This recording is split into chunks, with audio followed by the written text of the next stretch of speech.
আসসালামু আলাইকুম everyone, welcome to back to my channel Mukti's mini kitchen. বিকাল হলেই আমাদের নাস্তা খাওয়ার জন্য মাথা একদম বিগড়ে যায়, কিন্তু সহজভাবে একদম 10 মিনিটের মধ্যে কি বানানো যায় নিয়ে চলে এসেছি সেই রেসিপি। আজকে তৈরি করব স্যান্ডউইচ। আর স্যান্ডউইচ তৈরি করার জন্য প্রথমে লাগবে আমাদের ম্যায়োনেজ। তাই আমরা তৈরি আসছি ম্যায়োনেজ তৈরি করতে।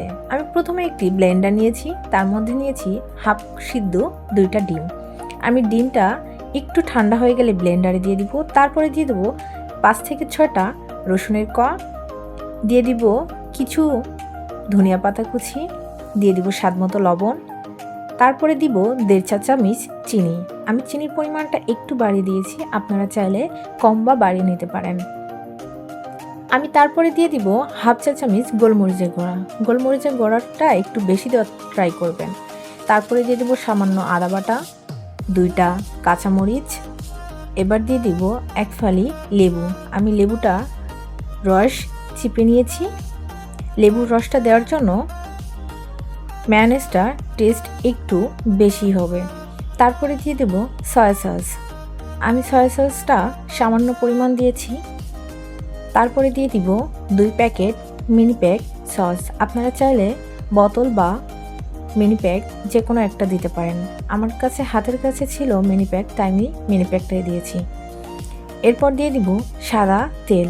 আমি সাদা তেল সামান্য পরিমাণ দিয়েছি, দেখুন।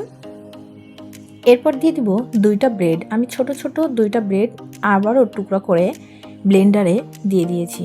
এবার ব্লেন্ড করে নামিয়ে নিলে রেডি আজকে ম্যায়োনেজ। দেখুন আমি ব্লেন্ডারে ব্লেন্ড করছি। আমার ব্লেন্ডার ব্লেন্ড করা হয়ে গেলে আমি আগে থেকে কুচি করে রেখেছিলাম শসা। আমি শসা কুচি করে পানি ঝরিয়ে রেখেছিলাম।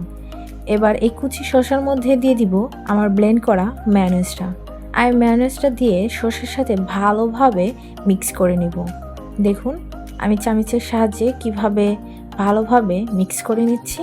ভিডিওর মাঝে বলি, আপনি যদি আমার চ্যানেলের নতুন সদস্য হয়ে থাকেন তাহলে অবশ্যই আমার চ্যানেলটিকে সাবস্ক্রাইব করে পাশে থাকা বেল আইকনটি ক্লিক করে রাখবেন পরবর্তী ভিডিওর নোটিফিকেশন পাওয়ার জন্য। আর লাইক কমেন্ট শেয়ার করতে একদম ভুলবেন না।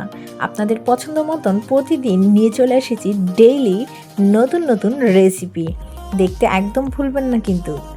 তারপরে নিয়ে নিয়েছি আমি 2টা ব্রেড। আমি ব্রেডের কর্নারটা কাটি নাই, কারণ ব্রেডের কর্নারটা আমার খেতে অনেক ভালো লাগে। আপনারা চাইলে কেটে নিতে পারেন। আমি ব্রেডের মধ্যে ম্যায়োনেজ দিয়ে আরেকটা ব্রেড উপরে দিয়ে দিব। এবার ব্রেডটা একটা প্লেটে রেখে আমি ছুরি দিয়ে মাঝখান দিয়ে কেটে একটা শেপ দিয়ে নিব। আমি দেখুন স্যান্ডউইচ কি সুন্দর স্যান্ডউইচ শেপ দিয়ে নিয়েছি।